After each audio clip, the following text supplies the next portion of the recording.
Did you ever imagine yourself playing a hero in an epic space adventure like this? Well, yeah, I did. As a kid, I went in the backyard and started pretending to be Han Solo or Luke Skywalker immediately after I saw Star Wars. I spent my whole childhood imagining I was in an epic space adventure. I never fathomed I could actually be an adult working as an actor on a movie about an epic space adventure. That's pretty cool. So what did you most enjoy about the role, about playing Peter Quill? For me, this was an opportunity to just really cut loose and do my brand of kind of comedy and acting. I mean, this really just played to all my strengths, and working with James Gunn was probably my favorite part. Just him allowing me to just go for it. You know, I felt protected. It was nice. Well, and so just run with that for a second. What was it like working with James Gunn? What's he like as a director? How did he help you direct? James is a maniac. James is a maniac. He has the type of hyper focus over the course of several years that is required to pull off a feat like this movie. You know, this is the result of him being at the head of a team working very hard for several years. I mean, a team of hundreds of the world's best artists all working together to create his vision. This is his vision. I mean, you know, I'm a part of it. I was happy to be a part of it. Working with him was like watching a master at work. Do you have traits in common with the character Quill? And if so, did they sort of help you to understand him and become him? Yeah, I mean, I definitely based Peter Quill on who I was as a 9-year-old. I think that's who he was as a 9-year-old is kind of who I was as a 9-year-old. I started there.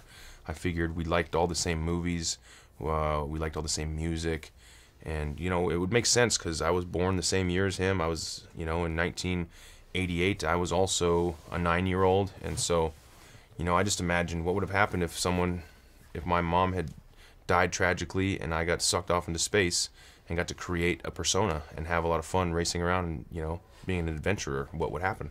And so that's really, though I have a lot of those similar traits. Right. What about the physical sets like Quill's ship, the Milano? Yeah. Did they help you bring the character to life, sort of, or to you know, envision it? Yes, the physicality of the sets, the props, and the wardrobe all really informed me who this guy was. You know, putting on the jacket for the first time and walking with it. I wasn't exactly sure what Peter Quill's walk would be. There's this book called Double Star that talks about this spaceman walk and how they'd be kind of like weight forward on their feet because of the anti-gravity, and how like they'd have to be ready for gravity to turn off or ready for the ship to get jolted. At all times they're kind of ready, and you can tell a spaceman by looking at his walk. So I knew there was that element, but I put that jacket on, and it was about a 40-pound jacket when it's wet, and that walk became the walk. Now all of a sudden I knew how Peter Quill walked because I put that jacket on and it told me how Peter Quill walked. So what was it like being part of such a talented, I mean, this is a great cast in this movie, right? Yeah. And did you learn something from that experience as an actor, working Man, with such great people? I absolutely learned so much from working with this incredibly talented cast. Yeah, I definitely learned about voice, pace, energy, and clarity in speech. I think I learned a lot about how to speak properly as an actor. I think my voice is something that has definitely always been one of my weak points as an actor. And so with this movie, listening to Dave Bautista talk, you know, listening to Vin Diesel's voice, I mean, he's a real tool, you know, with his voice. And so that was something that was important to me, and I learned a lot how to do it through some trial and error on this movie, just how to use my voice. Well, when the movie releases, are you prepared to be a hero to thousands of kids? I mean, what will that mean to you? Yeah. 'Cause that's probably going to happen, right? Yeah. I stole the jacket and some of the wardrobe so that if this movie comes out and does what everyone hopes it can, I can follow the example of someone, say like a Russell Wilson, you know, and like go visit kids, like I would love to go. If it was a big enough movie to where it would mean something to a kid who's sick in a hospital, for Peter Quill or Star-Lord to come visit him, I'll do that. I think that's awesome, man. That would give me real meaning for this movie, you know. Right now it means high profile, cool jobs coming up, a big press tour and all the excitement of it all.